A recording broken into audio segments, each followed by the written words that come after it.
Hello everyone and welcome back to another episode. Today we're going to be doing the brakes on my Jaguar XE.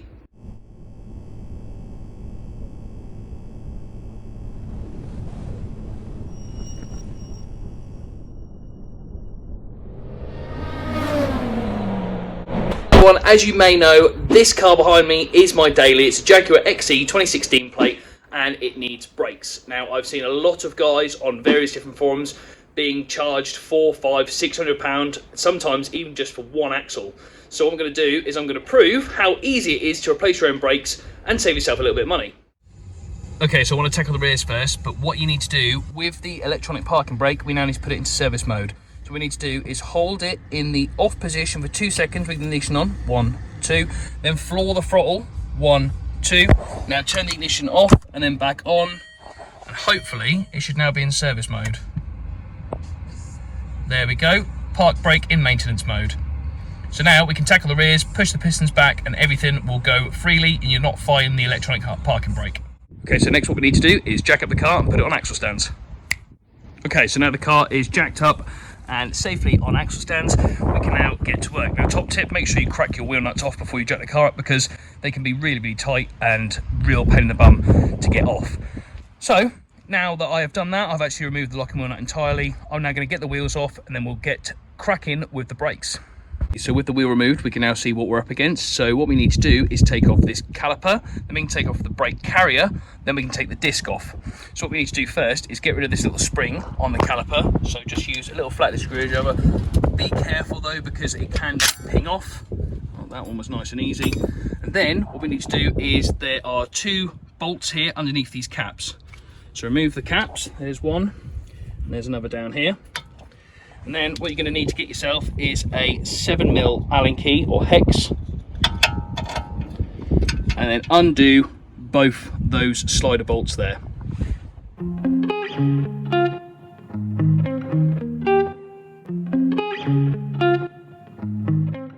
Okay, so with those bolts now undone, we can actually get the caliper off. Now what I tend to do is, because the pads are obviously now going to be pushed up against with that piston, it's going to be quite tight. Now as you can see, I've already started to put my screwdriver in there and force the piston back in between the pads themselves like this. See that movement now? I've now pushed that piston back a lot, which now means that the caliper will just fall out like so. Be careful because there's a brake wear indicator here in between the caliper, so undo that. And that's actually still in good condition, so I might just reuse that as it's all nicely put on there. Right, now we can take the pads out. As you can see, mine were really quite low, definitely needed doing, definitely worth a replacement. So what we need to do now to get the disc off, we now need to get the carrier off, the pad carrier. So what we need to do is undo the 2 bolts just there. One up there, one there. Then once we get that off, we can then take the disc off.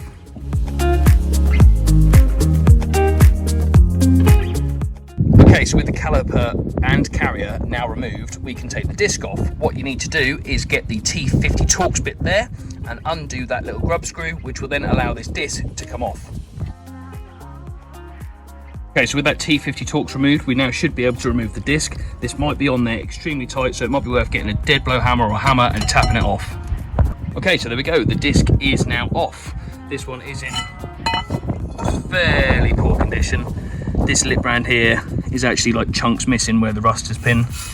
So I don't like them, so they're definitely going to be replaced anyway, and there's quite a score, you can feel it with your nail.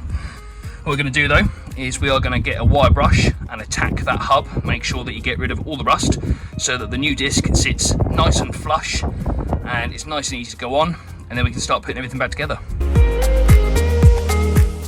Okay, so with the surface rust removed, we can now fit the new disc. Here's my nice new shiny disc. Make sure you get some brake cleaner and give the disc surface a good wipe with brake cleaner, because they have an oily residue to store them and to ship them, so that way they do not rust. So I've done all that. What we need to do is make sure that we line this bolt hole for that Torx bit with this hole here. So simple as, there we go. Now as you can see, now we've cleaned up that surface rust, the disc sits nice and flush and it's nice and easy to get on and off, unlike the original one. So now what we need to do is pop that Torx bit back in place. Unfortunately, my discs didn't come with a new one, so we're going to reuse the old one, which isn't a bad thing apart from just a bit of surface rust. So let's get that on, do that up, and then we can crack on with the brake carrier. Okay, so that's now done up. You don't need to fully do it up, just give it a nip. Just needs to be just tight enough to keep the disc all nice and secure. Right, so we can now move on to the brake carrier. Now again, make sure that you give this section in particular on both sides a real good clean, because that's where the brake pads sit and move backwards and forwards with. So they need to be free of any rust, dirt, brake dust, anything like that. So what we're going to do is just get the wire brush and give that a good clean. There we go, I've now wire brushed these and I've got them as clean as I possibly can. They're a damn sight better. So now we can get this fit back on the car. So it's just a case of popping that back into place, like so, and then putting those two 15mm bolts back in. Put the caliper back on, what we need to do is push this piston back. So what you need is a good pair of pumps or grips like that, and then you want to gently go off this bolt here and then squeeze that piston back. So there you go, you can now see that that piston is completely home, nice and level with the seal, which means that we can now fit the brake pads in the carrier and then pop the caliper back on, and we won't be fighting trying to push the piston on top of the brake pads. Okay, so you may notice that I've decided to give the caliper a quick coat of red paint with some proper brake caliper paint. Now that I've put the carrier back on and done up those two bolts, it's time to fit the pads. Now with the pads, you have a spring side and a normal side. Now if you look at the original pads, the springy side was on the back where the piston was. So that needs to sit back here. So take one of them and then we slide it in there. And then we'll grab the other one with no spring and we'll place that in the front there. So now we can get that caliper back on and done up. Okay, so with those two bolts now done up, we can put the front spring back in. Now just a tip, when you do put these two bolts in, just be careful, because that spring on that pad there is making the caliper want to stick out like that. So if you were to just try and buzz those bolts in, you could end up cross-threading them. So just make sure you push down on the caliper and then do those two bolts up, and then you should be fine. And then, like I say, now it's time to put the spring back on. Okay, so with this front spring, what we want to do is just loosely place it into one of the holes and make sure that it's round the right way on the pad carrier, like so. This side's now going to be sticking up in the air. So what you want to do is just bring it round, put it in there loosely, and then whilst you're doing that, bend this top part back so that you can get it underneath that while still trying to keep it in the hole. There we go, like so. And then it should all slide in nicely. So now, this side, once these two caps are put back into place,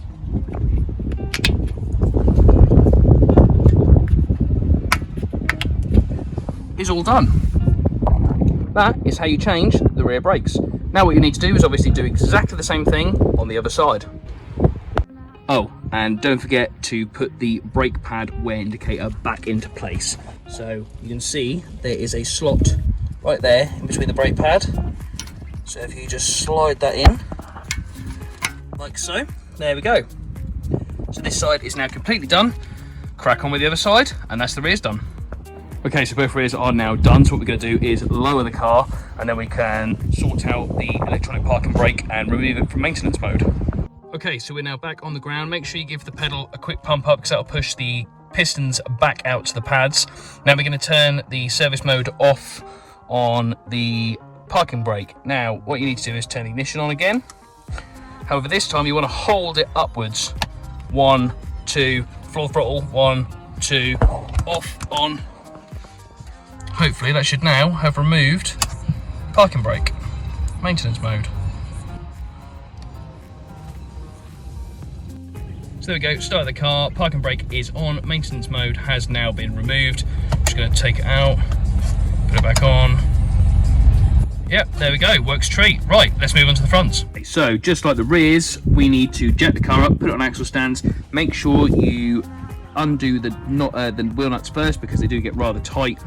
And then exactly the same principle as the rear brakes, caliper off, carrier off, disc off. So what we need to do is get this spring off. It needs to go up at the same time really because they've got like a little lip. There we go. And that is now free. And then the same with the caliper. Again, it's exactly the same. 2 bolts, one there, one down there. And there should be 7mm Allen keys again. Let me just confirm. Yep, so both 7mm Allen keys again, undo them, and then this should come off.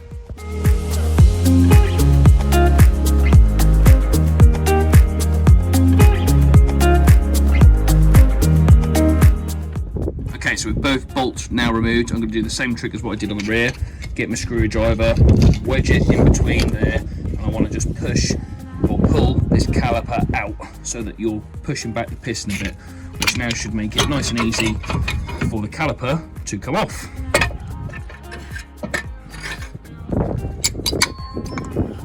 So the inside pad actually isn't too bad at all. There's quite a bit of meat left on that. However, this outside pad is a lot lower. So again, I'm wondering, you can see the wear is at an angle. So I don't think this pad was seated properly, or it started to get blocked on the thing and it just got stuck. So it doesn't look great. There's quite a bit of scoring, and same on the disc. There's a little bit of a lip, quite a bit of scoring. So again, I just wanted to get them replaced. There's a bigger lip on the inside. Right, so same again. What we need to do now is remove these 2 15mm bolts, and then the carrier will come off, which then means we can then take the disc off.